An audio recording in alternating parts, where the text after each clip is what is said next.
Hey everybody, this is Wendy Ponomarenko. I'm the art teacher and librarian at Temple Emanu-El, and as part of the ongoing library project, I've been trying to bring our temple resources to our families in this time of need when all the libraries are closed and our library is inaccessible to everybody. So I've been recording a book a night, and today's book is Menorah Under the Sea by Esther Susan Heller. Hope you enjoy. This is Menorah Under the Sea by Esther Susan Heller.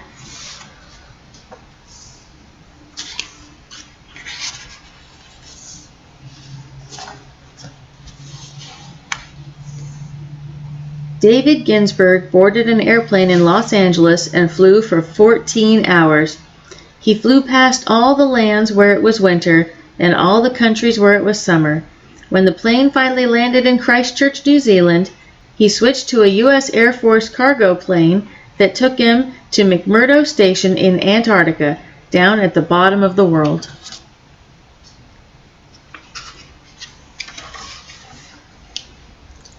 Antarctica is a dangerous place, where only trained researchers live for a few months at a time. Cruise ships with adventurous tourists occasionally drop anchor at one of the islands. David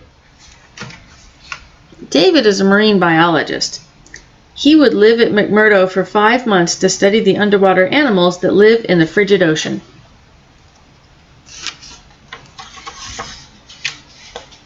It was the first night of Hanukkah when David got ready to dive. Could Hanukkah come to Antarctica, he wondered? It was summer, but so cold that the ice on the ground hadn't melted. During summer, there's no night. How can you light a menorah when the sun's still shining?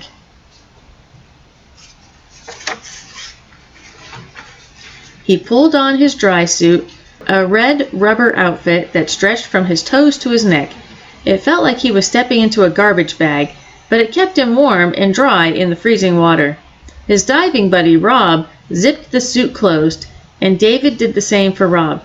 They put on their dry gloves, hoods, and face masks. They strapped air tanks on their backs and adjusted their breathing devices. With battery-operated flashlights and underwater cameras, they were ready to go.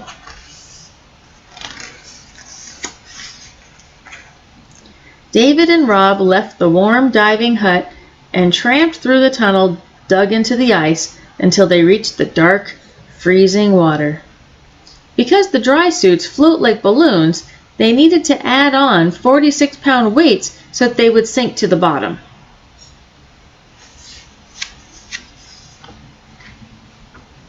David swam in spirals, the weights pulling him down lower and lower. The sea was dark, the surface covered by thick blocks of ice, as tall as 4 people standing on one another's shoulders. The only light came from the diving hole and from the spots that David and Rob illuminated with their flashlights. David shined his light toward a group of sea urchins. They were green, red, yellow, and pink. He saw sea cucumbers that looked like stalks of broccoli, and pencil urchins with thick, blunt spines. The starfish looked like cookie cutters. Their sharp, spindly spines poked his gloves when he touched them.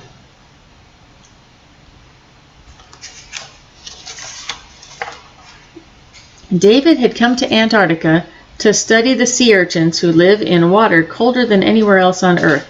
They crawl on rocks and ocean shelves, over underwater mountains, and on the floor of the sea. How do they survive in this freezing water? What is their secret? The urchins inched slowly and soundlessly along the rocks on their little tube feet, stopping occasionally to nibble some seaweed. It was so quiet that David could hear himself blowing bubbles. As he circled lower and lower, he began to think about home. Back in Los Angeles, everyone would be putting candles in their Hanukkah menorahs. His family and friends would be getting together to celebrate. David had packed his metal traveling menorah and a box of colorful Hanukkah candles, but it didn't feel like Hanukkah in Antarctica. David turned his attention back to the sea urchins. He opened his collection bag and watched the starfish swim into it. Suddenly, underneath his face mask, he began to smile. He had an amazing idea, but he would have to hurry because it was almost time to go back up. He couldn't risk running out of oxygen.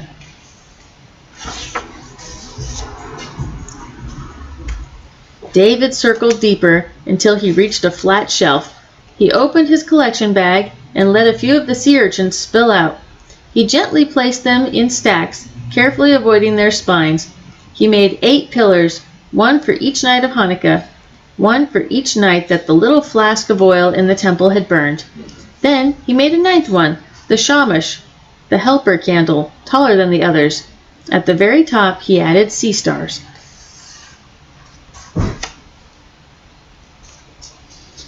"Nobody move," he told the sea urchins, and as he took their picture, except for the shamash, which kept sinking, they were very cooperative.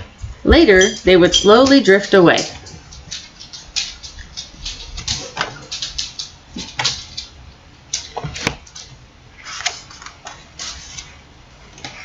Rob signaled with his flashlight that it was time to go back up.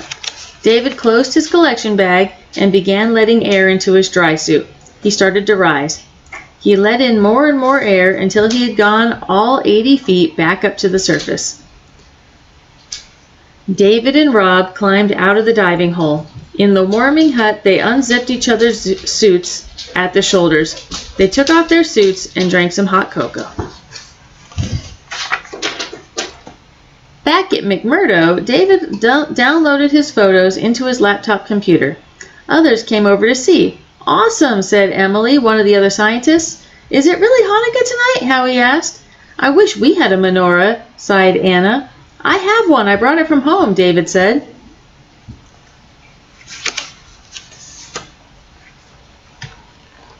That night, as the sun shone brightly in the southern sky, everybody watched as David set up his menorah and took out 2 candles. He lit the shamash and then the first candle. The Jewish scientists joined him in singing the blessings. They talked about celebrations they were missing at home and took turns telling the story of how, long ago, the Jewish people stood up to their enemies. Against all odds, they had survived. David didn't know exactly how the sea urchins managed to stay alive in the dark, freezing water. He would keep studying them to learn their secrets. But he knew how the Jewish people survived by not forgetting to light the menorah, and by knowing that Hanukkah was celebrated everywhere, even in Antarctica.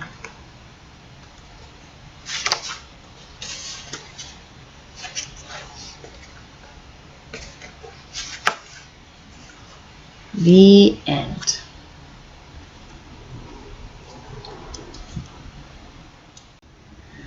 I've been wanting to read this one for a while, but since it was a Hanukkah book, I kept putting it off, thinking, oh, I'll do it sometime closer to the holiday. I've got so much time. But honestly, we've got so few like kids' science books. We've got biographies of famous scientists, but not too many actual like science-oriented books in our wonderful Jewish library. So finally, my own love got to me, and I just indulged. So this Menorah Under the Sea is about a researcher who, of course, is researching in Antarctica. He's actually a professor over at UCLA, and he studies sea urchins and sea stars and biology and ecology in hard to live in, harsh environments. And in Antarctica, the area that he was studying right there near McMurdo Station, McMurdo Station is hosted by 40 different countries who. It's a scientific station in Antarctica. You can only go there if you have permission and you like work it out way beforehand. You have a lot of paperwork and grants and things like that you have to put in beforehand. But for those that work there, there's very strict guidelines that they have to treat the environment very well, and that they're not supposed to really interact with the animals. They're supposed to observe them and just do their best to be scientists. And in his case, of course, he did move the animals around, but he actually did have a collection bag that he was taking some of them in. So that was part of his research anyway, although the taking the picture was a bit of an indulgence. But yeah, so sea urchins are fascinating. They're invertebrates. They generally will eat whatever they can fit in all their little mouths.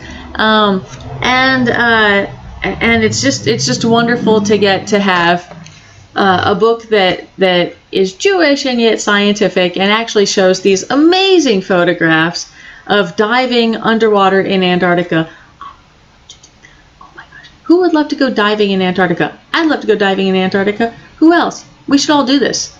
So, so you can see this in our Hanukkah section. It's a wonderful book. You should check it out. Enjoy.